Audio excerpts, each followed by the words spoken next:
सर्वे भवन्तु सुखिनः, सर्वे सन्तु निरामया, सर्वे भद्राणि पश्यन्तु, मा कश्चित् दुःखभाग् भवेत्। नमस्कार।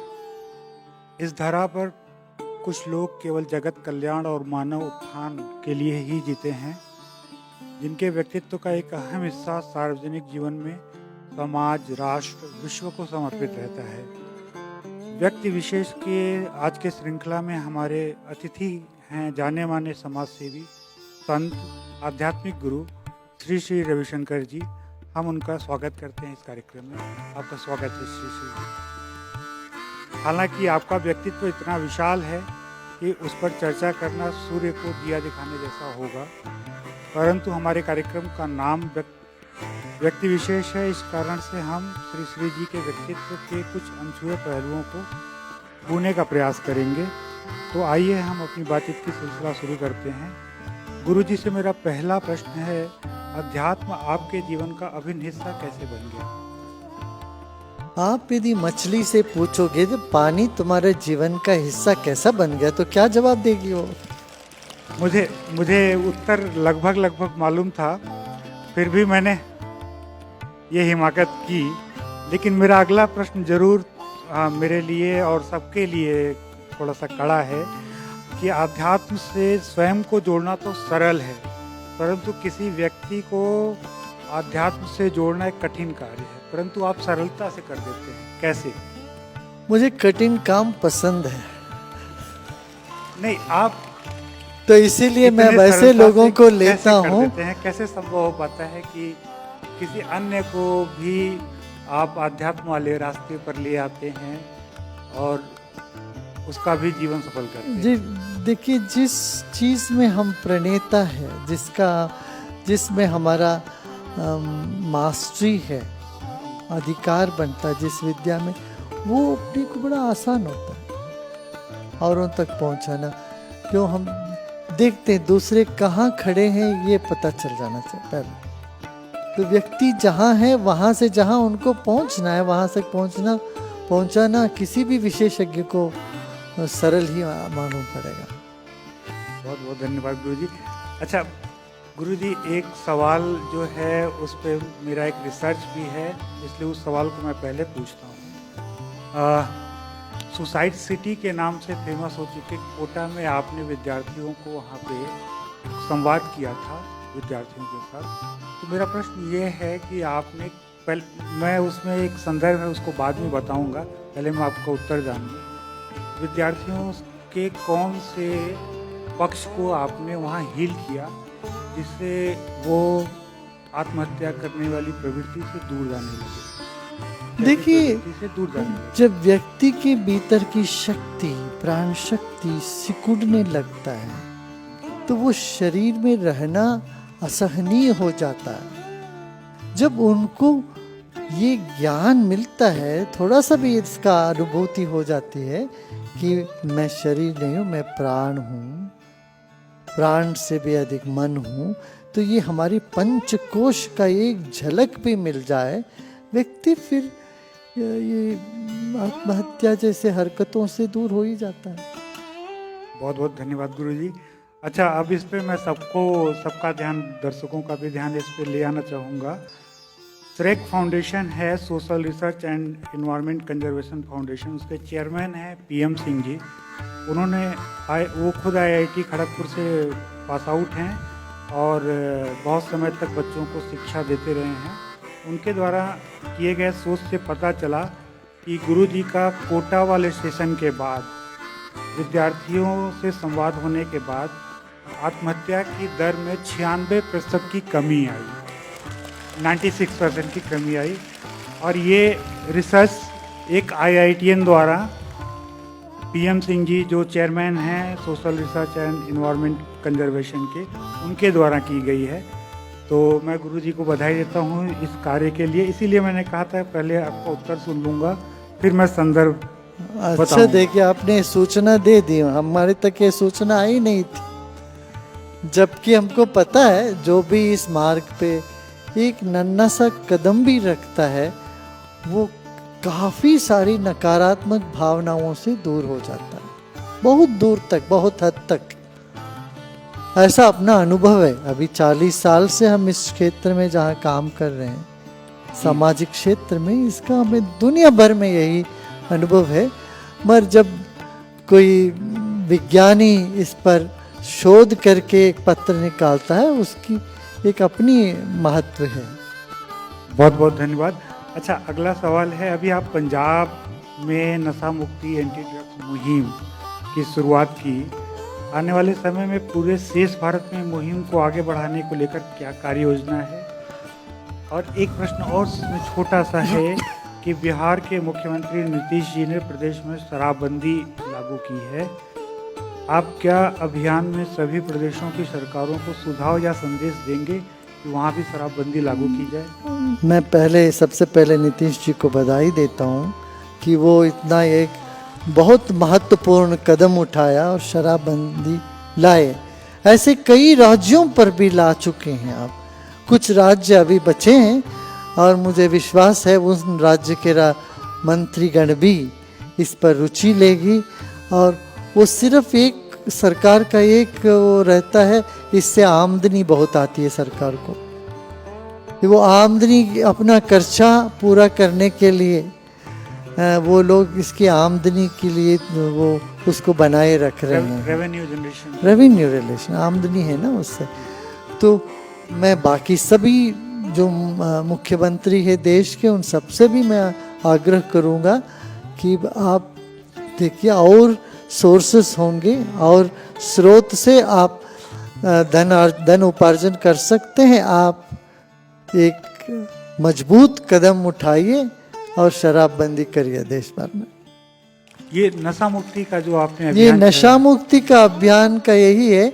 अभी तो एक जागरूकता लाना है, जो वॉकथॉन है आपका। हाँ, अभी हम सोच रहे हैं कि अभी आने वाले कुछ ही दिनों में हम एक वॉकथॉन करेंगे पूरे देश में जी।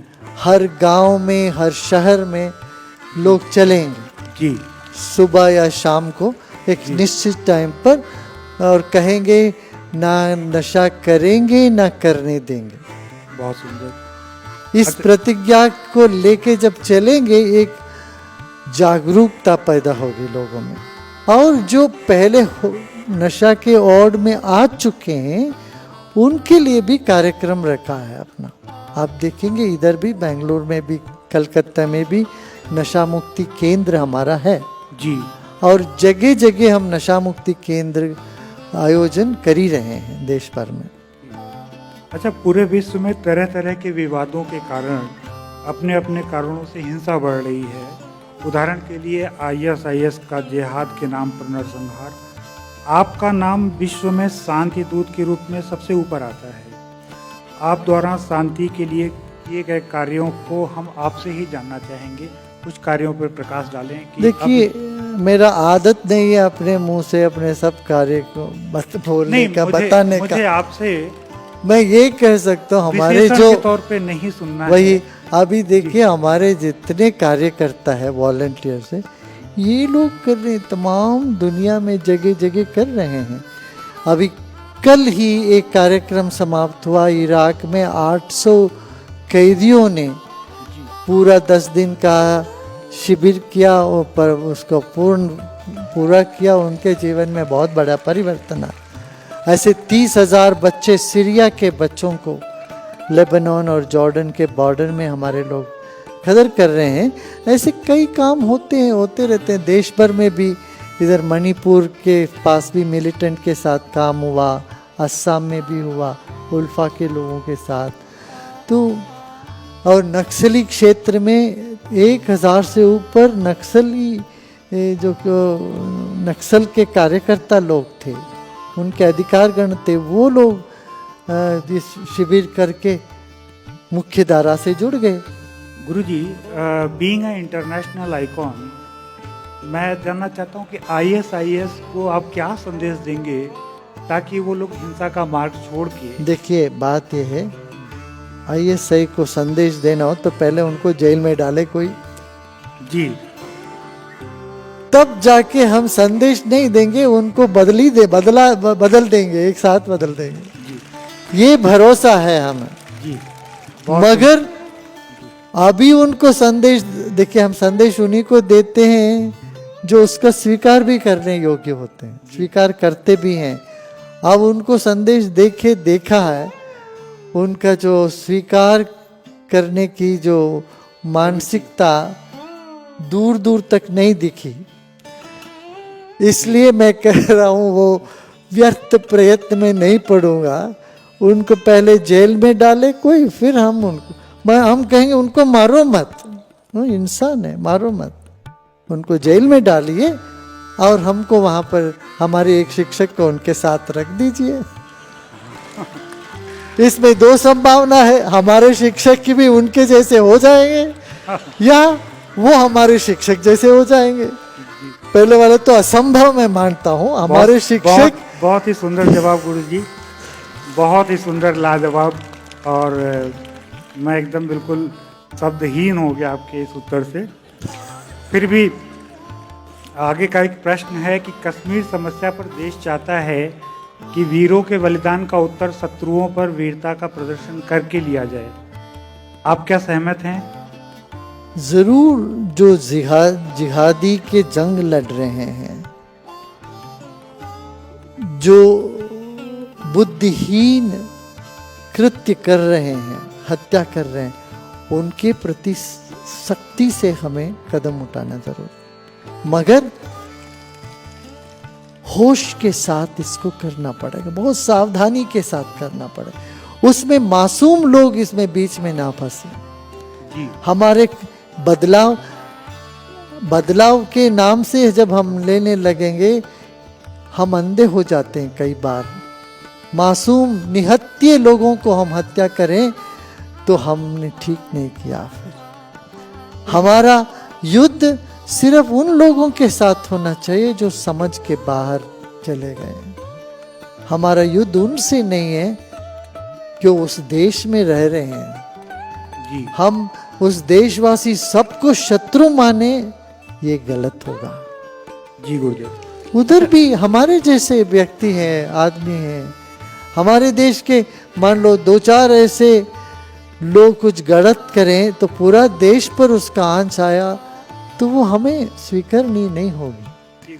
ऐसे ही उस देश के जो प्रभुत्व है या उस देश के जो लोग इस तरह के एक कवर्डली एक्ट, कब कायरतन की लड़ाई लड़ रहे हैं, उनको जरूर सब सिखाना जरूरी है। जी गुरुदेव।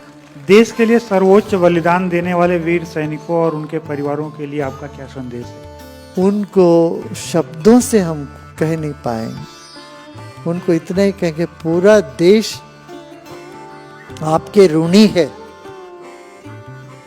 बहुत बहुत धन्यवाद गुरु, बहुत सुंदर। मौजूदा दौर में जीवन भौतिकता और वादरवाद समाज पर हावी है। क्या प्रभावी उपाय हो सकते हैं जिससे लोग अपने स्वार्थ से परे हटकर देश और समाज के हित में अपने कर्तव्यों का निर्वहन कर सके? जब तक अध्यात्म का लोह नहीं जलता है, व्यक्ति के जीवन में अंधेरा ही अंधेरा रह जाता है। जब खुद ही अंधेरा में है, वो सेवा क्या करेगा? समाज की सेवा के नाम पे अपना पेट भरने का काम करते हैं लोग, या अपना अधिकार चलाने का काम करते हैं। सच्चे रूप में समाज सेवा तभी होगी जब उनके दिल में वो धड़कन होगी, जो नमी होगी, आंखों में नमी होगी, वो जिसका दिल दूसरों के लिए दुखे। हाँ, और ये सिर्फ आध्यात्मिक चिराग जल जाए भीतर, तभी ये संभव होता है। गुरुजी, एक समस्या और है जो देश में सर उठा रही है। क्या कारण है कि देश में एक तरफ युवा सेना और पैरामिलिट्री फोर्सेज में भर्ती होकर देश की रक्षा करने के लिए अपने प्राणों को निछावर कर देते हैं, और वहीं एक दूसरी स्थिति ये भी प्रकाश में आई है जिसमें कुछ नौजवान इस देश की अखंडता और सहिष्णुता को छिन्न भिन्न करने, स्वयं के अभिव्यक्ति का स्वतंत्रता का हवाला देकर स्वयं को सही साबित करने में लगे। देखिए, संस्कृत में एक कहावत है, येन केन प्रकारेण प्रसिद्ध पुरुषो भवा। ये चार्वाक लोगों का है।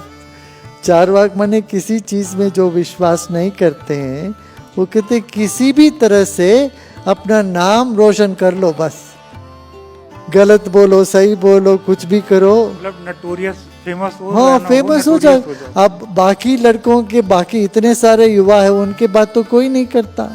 अब कोई बोलता है इस देश को तोड़ दूंगा, सारे चैनल्स में उसकी नाम आ जाएगी, सब उस पर चर्चा होने लगेगी। तो गुरुदेव, ये सब बहुत- इसको कहते हैं चीप पब्लिसिटी के लिए लोग बहुत सुंदर करते सुझाव है आपका गुरुदेव, क्योंकि मीडिया को भी इसमें कहीं न कहीं एक रोल अपना रखना पड़ेगा कि ऐसी चीज़ों का महिमा मंडन ना हो, और जब से महिमा मंडन बंद हो जाएगा तो हमारे ख्याल से ऐसे तत्व आने बंद हो जाएंगे। हाँ बंद हो जाएंगे।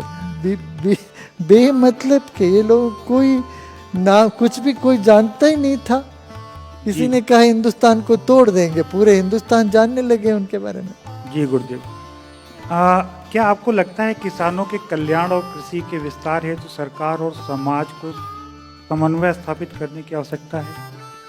किसानों में भरोसा फिर से जगाना पड़ेगा। टूट चुके हैं हमारे किसान जी, और हमारे कोई प्लानिंग नहीं है एग्रीकल्चर का, ये सबसे बड़ी समस्या है।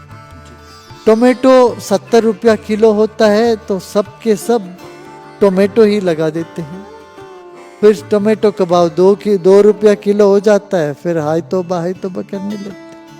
अरे भाई पहले से इनको एक प्लानिंग बना के देते। एग्रीकल्चर प्लानिंग 70 साल के बाद भी हमारे देश में आज तक नहीं है।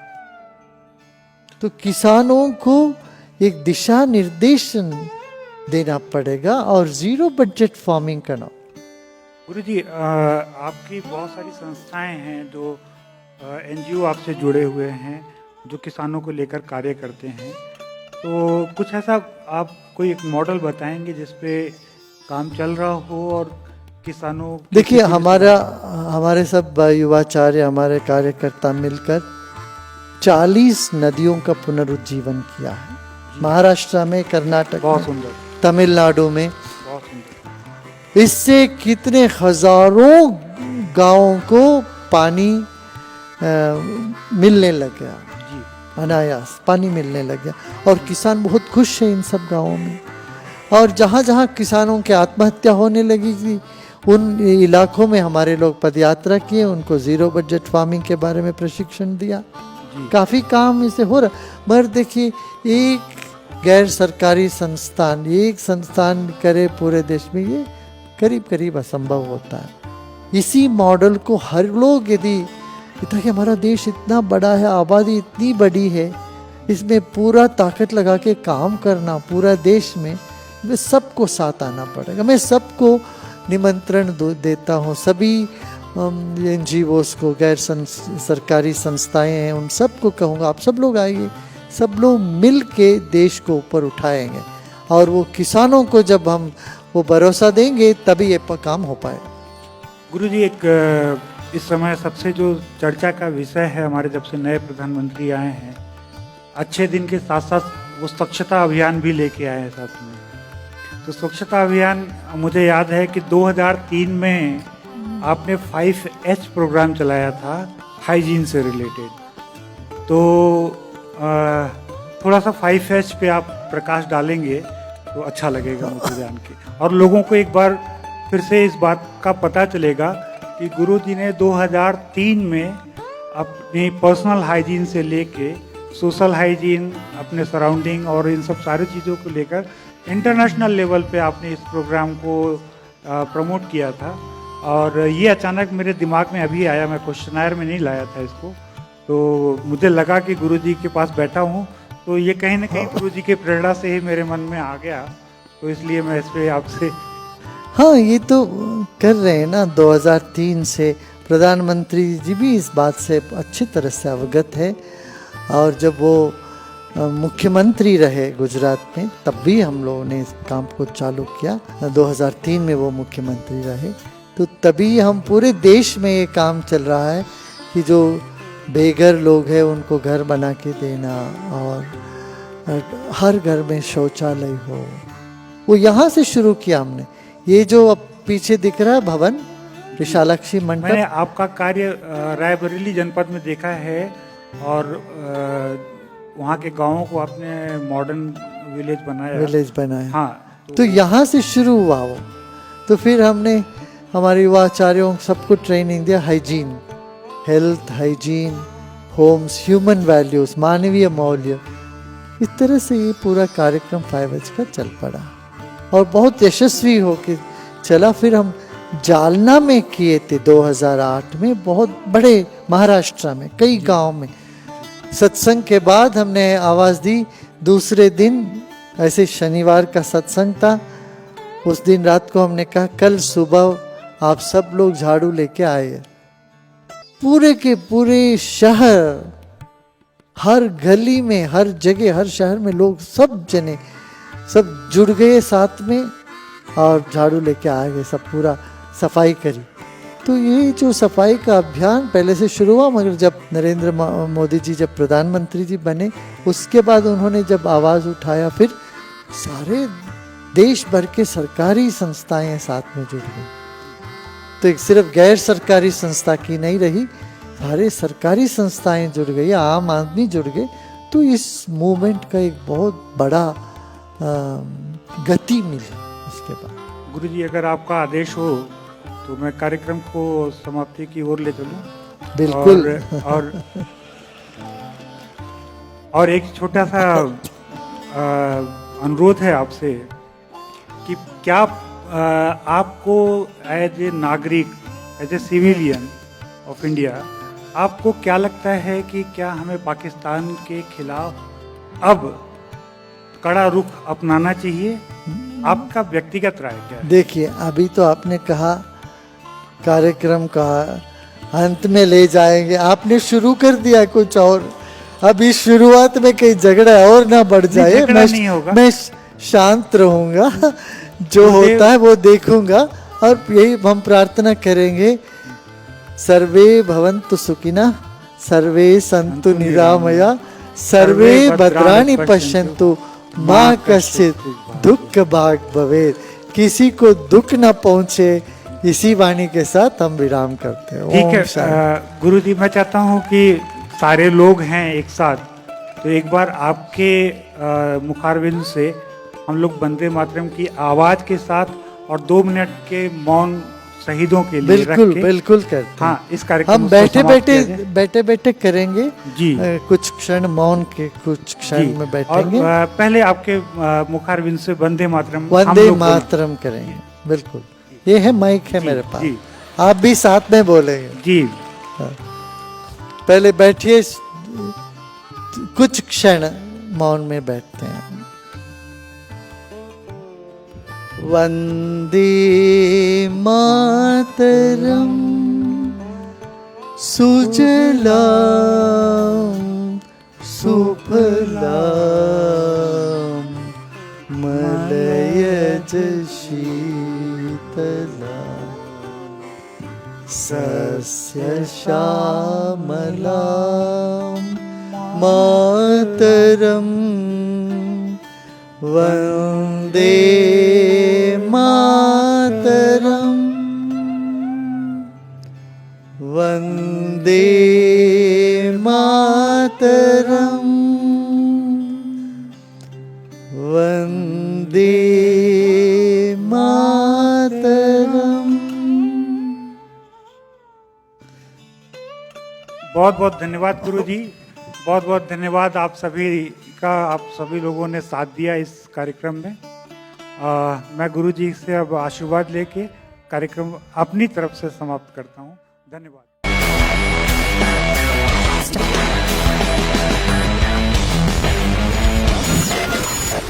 InstaFeed